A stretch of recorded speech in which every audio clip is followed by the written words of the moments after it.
In this video, I'll show you how to increase Facebook engagement so more people like, comment, and interact with your posts.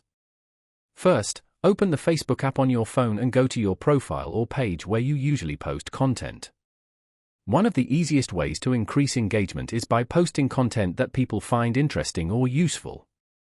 Try sharing clear photos, short videos, or helpful information that your audience will enjoy. When creating a post, tap Create Post, add your photo or video, and write a short caption that encourages people to interact. You can ask a simple question or invite people to share their opinions in the comments.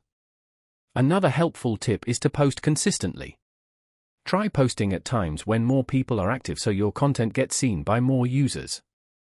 You can also use features like Reels or Stories to reach a wider audience. Engaging with your audience is also important. When people comment on your posts, reply to their comments and react to them to keep the conversation going. You can also join groups related to your topic and share your posts there if allowed. Over time, these small actions can help increase your reach and engagement. If this video helped you, don't forget to like the video and subscribe to the channel for more simple and helpful tutorials.